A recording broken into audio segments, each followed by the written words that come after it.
But Sanjay, talking about the politics, the 2 days of Lok Sabha debate, and then today the Rajya Sabha debate has begun. Prime Minister is again going to reply, I think, tomorrow. But everybody is talking about the fact in the political corridors of Parliament. If you talk about this particular debate with the people, they will say the entire effort of the BJP was focused on isolating Congress from the India alliance. This is what they thought, that they will use this opportunity to isolate Congress from entirely the India bloc. But what it has resulted is a greater unity within the India bloc. Now, if you look at the other party leaders, how they've spoken on the constitution, it Yeah. looks like a grand unity of the India alliance. So, was this some kind of a design which BJP thought could have used to its advantage, but ultimately now it has failed?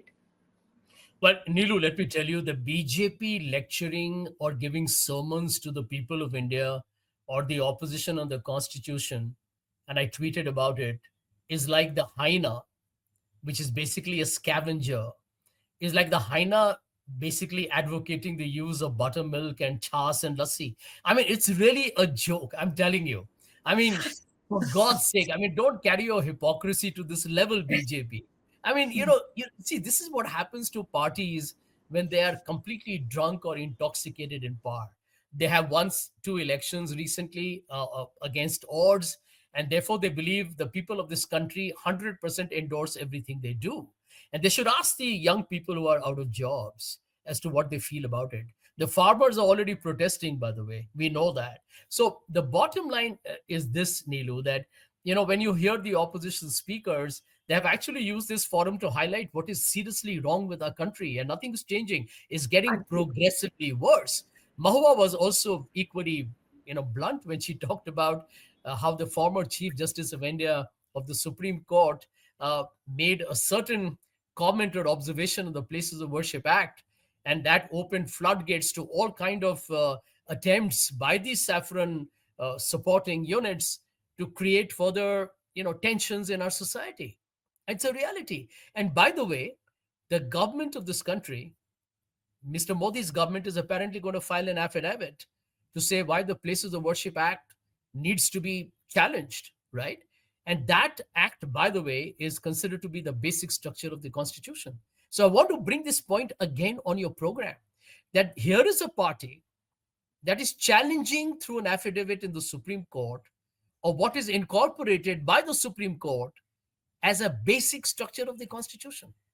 If you need any further evidence of BJP's duplicitous politics, here you have it. And I would like to give you one more example. There are hundreds of them. There are hundreds of them. But here is another. The electoral bonds. In my opinion, one of the biggest financial scams this country has seen, where the government acted like a mafia. It was in the, I'm putting a gun on your head, extortion, or you pay me a bribe and take a contract. The Supreme Court had to call it unconstitutional. I think, I have to give it to the BJP though. Here is Nirmala Sitharaman, India's finance minister, under whose nose SEBI has chosen to become, literally like a paper tiger. It's not even a paper tiger, it's a paper mouse. It hasn't done anything on Gautam Adani's group at all. Number two, all these Hindenburg report allegations, stock market manipulation, accounting fraud, money in tax havens, right? All these happened under the watch of the finance ministry. The Gautam Adani scam has happened under the finance ministry, reporting to Nirmala Sitharaman. Electoral bonds, by the way, raising monies, is happened under the watch of Nirmala Sitharaman. The finance minister has no intention to resign, but she and the others will remind you of Nehru. I mean, they will probably go back 1,000 years if you give them a little more time. But this is what happens when you have a party which is mentally bankrupt, morally compromised, and I think intellectually so enfeebled that all it can do is to blame the Congress. I mean, I heard Narendra Modi's speech briefly in clips. I find watching Mr. Modi's speech over 5 minutes an intolerable experience. And I By the have way, it was almost a 2 hour speech. 2 hour Almost, speech. yeah, yeah, exactly. And I have in fact tweeted about today why I think he's an absolutely subpar orator. I've mentioned that in great detail. And can you imagine he's replying to an opposition debate when he was not even in parliament? So is the prime minister telling the people of this country that I will listen to the opposition what they said in parliament on TV, and then I'll reply to you? Ridiculous. But Sanjay, at the end of these 4 days, today and tomorrow, Rajya Sabha debate will get over tomorrow. But what is BJP trying to achieve through this debate? At the behest of the opposition, they got ready to have a debate on the constitution. But if they were trying to get political mileage out of this incident, so at the end of 4 days, what do you think will BJP have achieved? Is it going to give all the supplies to the troll army and WhatsApp University after this? That look, this is what Modi had to say, this is what Nirmala had to say, this is what Anurag Thakur had to say. So all these trollers of the right wing, they will get lots of stuff, to use it further. So what is BJP actually achieving at the end of the day? Nehru bashing is not new with BJP. Indira Gandhi and Rajiv Gandhi bashing is also not new with them. About how Congress has been on emergency, that also has not been new. So if they are using this moment on the occasion of the glorious 75 years of the Indian Constitution, what do you think is the biggest takeaway for BJP? What are they telling the future generations and the present generations of the country? My advice to everyone who is watching your program, Neelu, particularly the young, will be please do not believe in the WhatsApp University, in which the BJP is today made India into a misinformation and a disinformation capital of the world. And Neelu is serious business. You see, fake news is the biggest danger to democracies worldwide because individuals get completely brainwashed because they get sustained negative news and they begin to believe it. But here is my answer to your question. The BJP is actually very thrilled because they believe that Mr. Modi, when he speaks, he gets 2 hours of television time for free. In any case, he literally owns all the TV channels because they dance at the tune. The second point is that if you notice the headlines the next day, whatever Mr. Modi says, all the newspapers will reproduce it verbatim. Modi blasts Rahul Gandhi, Congress, accuses Nehru and Rajiv Gandhi. I mean, these are headlines that in a normal democracy, people don't carry. Please remember that, Neelu. I'm telling you this because end of day, I read a lot of what's going on abroad and I have traveled quite a bit. Donald Trump may be the next president of the United States. A New York Times will not put him on a cover story unless he says something which is of very critical significance. In India, we are so obedient or subservient or almost down on our knees when it comes to the leaders that we literally don't even question the veracity of what they say. So if you take all the newspapers in India, all of them, from the most venerable to the most disreputed, they will carry Modi's speeches as he spoke in parliament.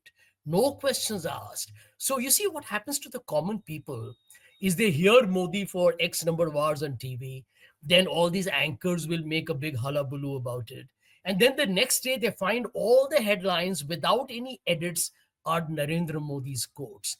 That's what the BJP likes, because that's where they say now whatever Mr. Modi says, and he will say we defended the constitution, they will remind you of the emergency 1975. We are reaching 50 years, my dear friends.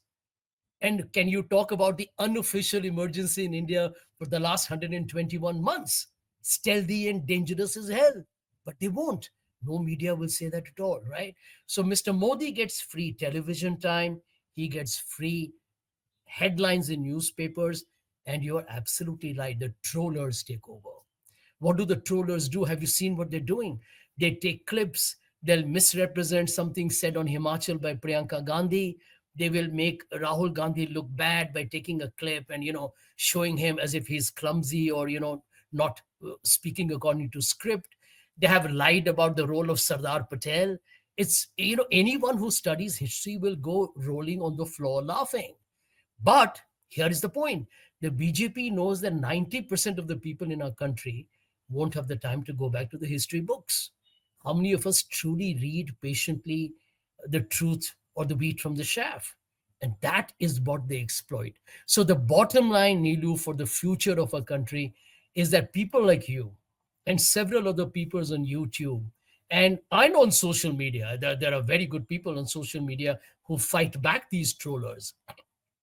They need to be constantly feeding back that information. You see, the mistake that the opposition makes is, how do you fight misinformation and disinformation? Is that you put more communication out, put the True. truth out, fight it tooth and nail, because that's the only medium you have. Big media or legacy media is going to ditch you. So you need to be more aggressive, hold more press conferences, debunk. I would have liked Rahul Gandhi actually to hold a press conference yesterday or today and debunk Modi's speeches one after the other, even before Mr. Kharge Yeah, did it. You understand actually. what I'm saying? You Yeah, need to be aggressive. You need to be out there batting day in and night out. Once people register that fake news culture, which they do, but they forget it from time to time, you got to tell them that every time BJP speaks, don't trade them at face value. That's how you absolutely. change. Yeah. So one last question, Sanjay, and then I'll wind up the interview. That after these 4 days, people, I mean, during the debate also, we saw Rahul Gandhi make a comparison. On in one hand, he had the booklet of the Constitution, and the other hand, he had the Manusmriti, which he explained what the supreme leader of the RSS had to say on the Constitution. But now, my Right. question to you, and the final question to you is, what do you think is the future of Constitution during the BJP's regime? BJP is going to continue. I'm assuming they will continue for another like 4 years, 4.5 years. But what is going to be the future of the Constitution? Is it going to be just there as a booklet with no value, or do you think that Modi will really succeed in replacing that book with another model of Samvidhan or a Gujarat model of Samvidhan? Well, I can tell you there will be a pushback. I don't think Mr. Modi or the BJP are happy with the way things are. If they had a choice, they would put more curbs on our freedom. If they had a choice, we know that they don't really respect secularism or socialism. So in that case, they would fundamentally alter the constitution. You can see it in this one nation, one election, right? There's a fundamental attempt to try and destroy cooperative federalism in this country, take away the independence of states, or influence elections through a more national narrative. So the BJP is not comfortable with the constitution as it exists today. They will try their level best, and I don't think the opposition is wrong when they say that there is an attempt to try and amend the constitution. And the way they will do that is through creeping changes. They will never do it explicitly because it's not going to be easy for them. There is hopefully still some faith that we all have to have in the Supreme Court of India. But the opposition has a role cut out. So does civil society. So do people like you and me. So do the people who are watching your program. The governments will come and go, political parties will come and go, prime ministers will come and go. India is forever. And I think the moment the people of our country begin to recognize that no politician here who's trying to tell you that he's got a magic wand and he's going to fulfill all your aspirations is doing anything more than trying to basically occupy that high powered seat. Mr. Modi's, if you read what he said to what he's done, I think they have failed in 90% of the things that they mentioned, right? It's out there in the open. I don't even have to repeat it. We can do a separate program on it. But I'm very bullish. I'm an eternal optimist, Neelu. I believe in politics. You have to have faith in the goodness of humanity. You got to believe in the goodness of people. And I'm very confident that India will fight back because India's ethos is one of inclusiveness, is one of tolerance, is one of love, is one of living together with the biradari and the bhaichara.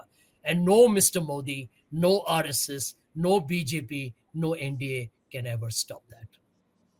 Thank you so much, Sanjay. Always a pleasure having you on the program. Thank you so much. Thank you. Bye. Stay ahead with our cutting edge news app. Instantly access the latest shorts in just 1 minute and breaking news in just 50 words. Download now for a smarter, faster news experience.